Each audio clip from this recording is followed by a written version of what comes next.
Graça e paz, amados e amadas, estamos chegando ao final de Levítico, estamos no capítulo 26 e aqui nós vamos ver a admoestação contra a idolatria, as bênçãos decorrentes da obediência e as maldições decorrentes do quê?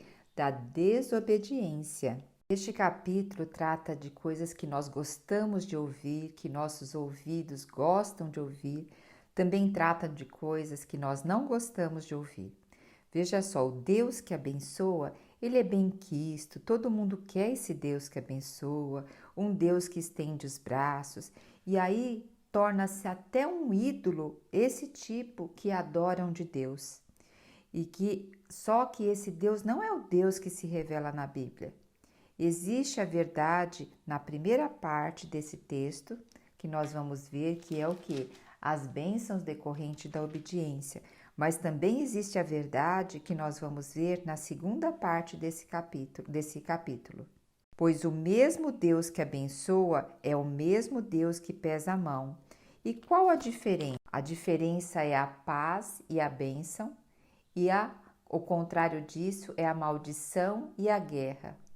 Aqui no capítulo nós vamos ver que isso está relacionado com a maneira com que o povo que atendia e se relacionava com a lei do Senhor. Se nós formos ver, foi assim desde o início, né?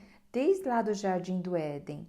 O que? O homem desobedeceu e aí veio o que? A maldição sobre a vida do homem, veio a maldição sobre a casa, sobre a descendência e sobre toda a criação. Então, aqui nós vemos em Levítico 26, logo nos primeiros versículos, está introduzindo a lei, o versículo 1 e 2. Depois do versículo de 3 a 13, vai falar sobre a bênção referente à obediência. Então, o nosso relacionamento com Deus não é segundo o que nós achamos, é segundo o que Deus nos propõe, os que Deus nos mostra na sua palavra. Todos sabemos que nós somos imperfeitos, que o homem é imperfeito, que nós pecamos. E qual a esperança então?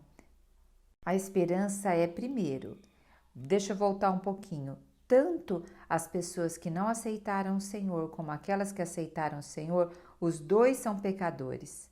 Agora, qual a diferença? A diferença é como nós lidamos com a disciplina, como nós lidamos com a disciplina do Senhor. O ímpio rejeita a disciplina do Senhor e ele toma isso como um castigo, pronto e acabou. Mas aqueles que são do Senhor tomam isso que a disciplina, eles se arrependem e mudam a sua rota. Inclusive, antes da gente adentrar mais no capítulo 26, é interessante que nós observemos Hebreus 12. Hebreus 12, a partir do versículo 4, está falando sobre as provações que revelam o amor paternal de Deus para com seus filhos. Então, aqui no versículo 5, na parte B, diz assim: olha, filho meu, não desprezes a correção que vem do Senhor, nem desmaies quando por ele és reprovado, porque o Senhor corrige a quem ama e açoita todo filho a quem recebe. Olha só, porque o Senhor corrige a quem ama e açoita todo filho a quem recebe, e é para a disciplina que perseverais. Deus vos trata como filhos, pois que filho há que o pai não corrige? Mas se estáis sem correção, de todos se tem tornado participantes, logo sois bastardos e não filhos. Então, olha como o Senhor nos trata como filhos. Agora, nós vamos receber essa disciplina de que forma? De que forma? Mudando a nossa rota. O Senhor quer nos manter, aqui olha o versículo 10, o que diz: Deus, porém, nos disciplina para aproveitamento, a fim de sermos participantes da sua santidade. E essa disciplina vai nos levar ao quê? A sermos filhos maduros e filhos herdeiros. Então, vocês observam que o capítulo de Levítico 26 é a maneira de como nós nos relacionamos com a disciplina do Senhor.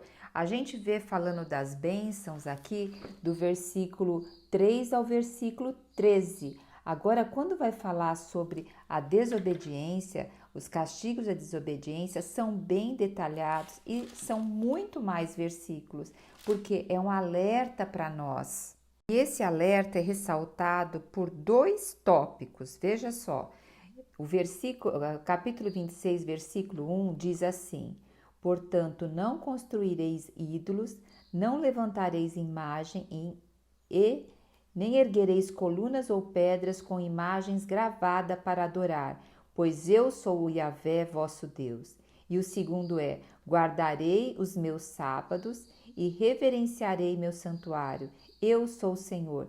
Então aqui o Senhor está sendo focado os dois mandamentos, né? Nós temos aqui o mandamento de não fazer nenhum ídolo, não levantar nenhum ídolo e guardar também o sábado. Então, o Senhor, Ele nos mostra aqui o quão é sério essas 2 coisas. Inclusive, Jesus disse que Ele resumiu os 2 mandamentos, né, em que amar a Deus sobre todas as coisas, o que significa não colocar ninguém à frente de Deus. E aqui o que quer dizer o sábado? O sábado quer dizer adoração, reverência, ouvir o falar de Deus, ter a lei de Deus gravada no seu coração, porque nessa época os sábados era o descanso, onde se parava de toda a obra, sabia que o Senhor era o provedor, reverenciava o Senhor e ouvia as leis do Senhor. E hoje nós temos esse sábado no nosso coração, nós temos Cristo em nosso coração e devemos o quê? Adorá-lo, reverenciá-lo e também estar em comunhão. Toda vez que Israel esquecia ou deixava os sábados de lado e também adoravam outros deuses, ou melhor, quando Israel deixava os sábados de lado, sabe o que acontecia? Eles caíam em idolatria, porque ali no sábado era onde eles ouviam a palavra de Deus e tinha comunhão ali. E ali em Oséias também fala que meu povo sofre por falta de conhecimento. Então aqui quando eles deixavam de adorar o sábado, ou melhor, de descansar e adorar ao Senhor, eles caíam em idolatria, era a consequência. E eu quero ressaltar uma coisa, que a obediência, as bênçãos da obediência, elas se dividem em 3. Nós vamos ver aqui que tem a bênção sobre a terra, que era a provisão deles. E depois a paz na terra, a segunda bênção. E a terceira bênção era Deus habitando, tabernaculando, tendo tabernáculo no meio deles. Então aqui do versículo 3 ao versículo 13, nós temos referência de 3 bênçãos decorrente da obediência. Eu encorajo vocês a irem lá em Deuteronômio 28, e aqui tem um texto muito parecido com Levítico 26. E mostra-nos o quê? Que as bênçãos que alcançam os filhos de Deus. É os filhos de Deus que buscam a bênção, as bênçãos que alcançam os filhos de Deus, conforme a obediência, à medida que eles andam na presença do Senhor. Esse texto aqui em Deuteronômio 28 é maravilhoso. Diz assim, só vou ler o versículo 4 para vocês, olha. Bendito o fruto do teu ventre e o fruto da tua terra, o fruto dos teus animais e as crias das tuas vacas e das tuas ovelhas. Aqui vai falar, olha, bendito o teu cesto e a tua assadeira, bendito serás ao entrares e bendito será ao saíres. Então aqui está falando que as bênçãos que vão alcançar, deixa eu ver o versículo 22, versículo 2 também. Se ouvires a voz do Senhor teu Deus, virão sobre ti e te alcançarão todas essas bênçãos. Então você vê como hoje o povo fica buscando bênção, mas é a bênção que nos alcança mediante nós andarmos na presença de Deus, mediante nós seguirmos a Deus segundo a vontade dEle, segundo a obediência dEle. E quando vier a disciplina, nós olharmos e corrigirmos a nossa rota. Assim como no Éden, o homem não precisou plantar nada no Éden, não precisava cultivar a terra, mas o que acontecia? Ele colhia. Então, o que eu quero dizer? Não é que nós não vamos trabalhar, não é isso. Mas hoje, quando nós observamos a palavra do Senhor, nós não precisamos ficar correndo atrás da bênção. As bênçãos nos alcançarão. Quando eu penso dessa forma, o que acontece? Eu saio do evangelho da prosperidade, dessa onda da prosperidade, de fazer até negociação com o Senhor. Se nós lembrarmos de José, José foi vendido pelos seus irmãos, foi ser escravo no Egito, passou por vários desafios ali, foi preso, foi caluniado pela esposa de Potifar. E mesmo assim a palavra diz que Deus era com ele e José prosperava. Então, segundo aos olhos das pessoas, José não estava prosperando, mas a bênção estava alcançando José. Então, não olhe para a sua vida avaliando só o que está acontecendo hoje. Saiba, se você não se vender, assim como José não vendeu o coração dele ao povo do Egito, ele se manteve fiel àquilo que ele trouxe do seu lar, do seu pai e do que ele tinha de Deus dentro dele. E ali, mesmo sem nada parecer favorável, a prosperidade estava acontecendo. Então, simplesmente se mantenha na presença do Senhor, guarde o seu coração na presença do Senhor e saiba que isso tem a ver com prosperidade. Não importa a função que você tenha, mas a prosperidade, acima de tudo, está na paz, está na tranquilidade, porque a paz de Cristo é o árbitro do nosso coração. Então, a primeira bênção, a gente vê a bênção sobre a terra, né? A terra é aquilo que reproduz. E se nós pegarmos a terra hoje e trazermos para uma linguagem contemporânea, a terra também tem a ver com o nosso coração. Então, como está o nosso coração? O que está produzindo o nosso coração? Como nós estamos arando e limpando o nosso coração, né? Então, do versículo 3 ao versículo 5, está falando sobre a bênção referente à terra. E a partir do versículo 6, vai falar sobre a bênção, a paz na terra. Poxa, como nós queremos, né, ter paz no nosso interior, ter paz no nosso coração. E aqui tem várias das respostas para isso. Quando se fala em paz, se pensa em inimigo, né? Então, aqui a paz na terra, ela vem por meio, nesses versículos, se vocês lerem no versículo 6 e 7, vem por meio da destruição dos inimigos. O livro de Salmos tem muito essa temática, né? Essa temática muito forte do Senhor é o nosso Deus dos exércitos e Ele vai destruindo todos os nossos inimigos. Começando ali já no Salmo 1, a gente já tem isso muito forte. E a gente sabe que o inimigo de Deus é o nosso inimigo e é Deus que vence a batalha. Agora, veja só, quando nós aceitamos o Senhor é o Deus dos exércitos, se coloca à frente. Agora, cabe a nós também nos colocarmos em obediência ao Senhor, porque nós temos a nossa alma e nós precisamos conhecer as características da nossa alma, nosso temperamento, traços de caráter, a nosso padrão familiar comportamental, a nossa genética, porque tem parte da nossa alma que o Senhor quer usar. Mas se nós jogarmos tudo como inimigo dentro da nossa alma, na nossa alma está o nosso coração, é a nossa terra. E o Senhor quer fazer dessa terra frutífera. Para isso que o Senhor tem que estar à frente de todas as coisas. Ele diz aqui no versículo 7, perseguirei os vossos inimigos que cairão a espada diante de vós.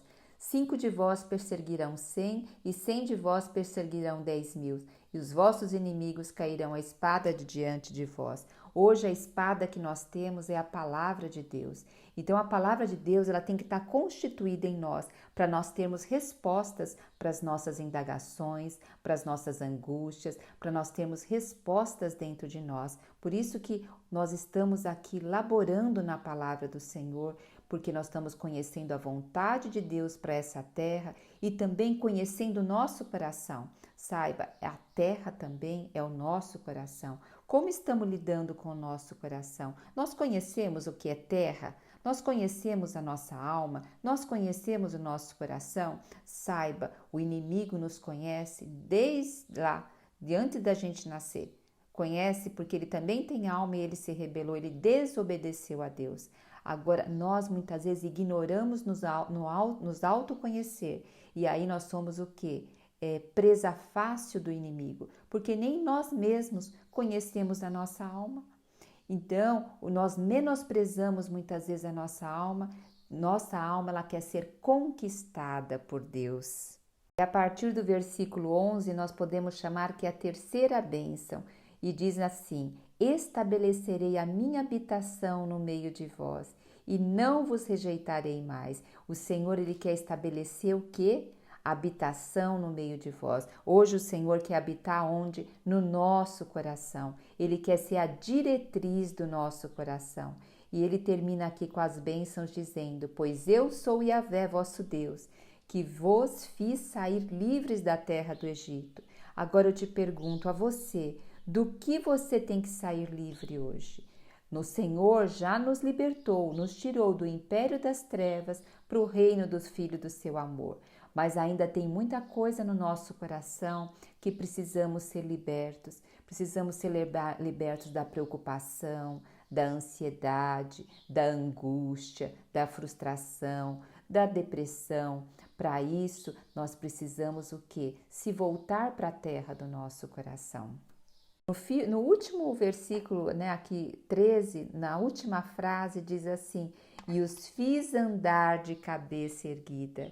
O que hoje está fazendo você não andar de cabeça erguida? Leve ao Senhor e considere tudo isso na presença do Senhor. Só fazendo um fechamento, nós vimos aqui as 3 bênçãos: a bênção da prosperidade da terra, a paz na terra e a última bênção, a presença de Deus. E a presença de Deus se consumou, o que? Em Cristo Jesus, no Emanuel, o Deus conosco, que veio tabernacular conosco. E hoje nós o que? É que somos o tabernáculo do Espírito Santo. Referente à desobediência e castigo, as maldições, começa a partir do versículo 14. E olha, e a maldição segue a mesma linha.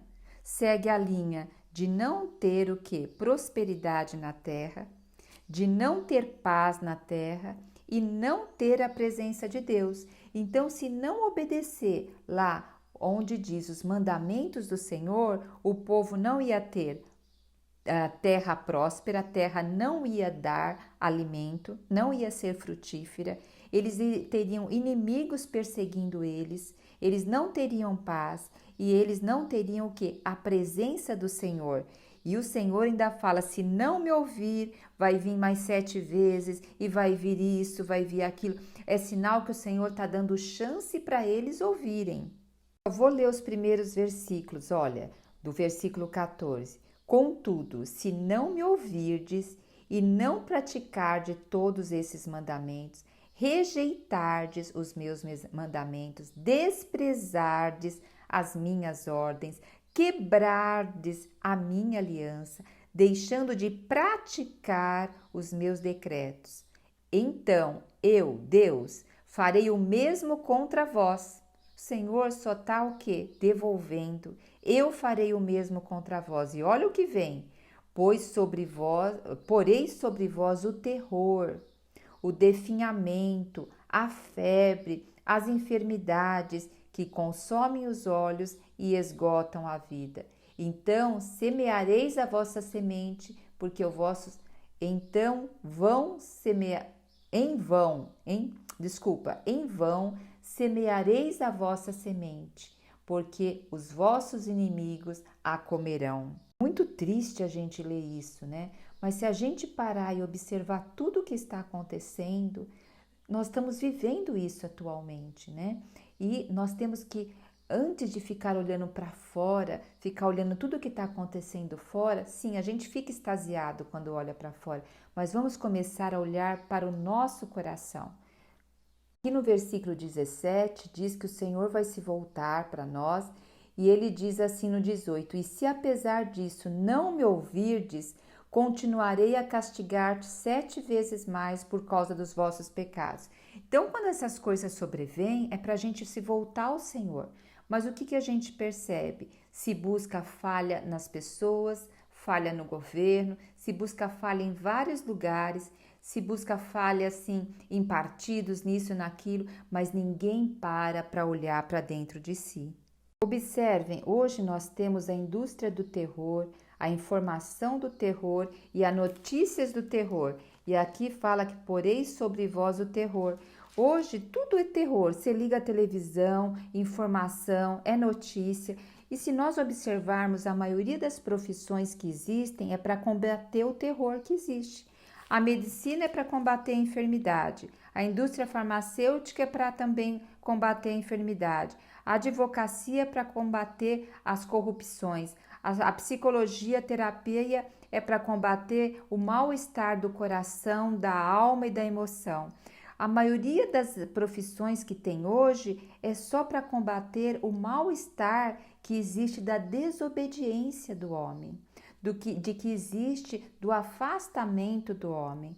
É interessante isso, porque tudo isso que as profissões hoje, elas não passam de band-aid no coração do homem, porque realmente o que é necessário é voltar-se novamente a Deus e viver segundo esse princípio. Estou dizendo que essas profissões não são necessárias, mas eu estou dizendo que cada vez vão ter mais áreas para nos ajudar em todos os aspectos, porque nós nos afastamos do princípio, do jardim lá do Éden, nós nos afastamos da conexão plena do nosso Deus. O versículo que me chama muita atenção é o versículo 36, que diz assim: E no meio daqueles que dentre vós sobreviverem, farei vir o terror ao seu coração.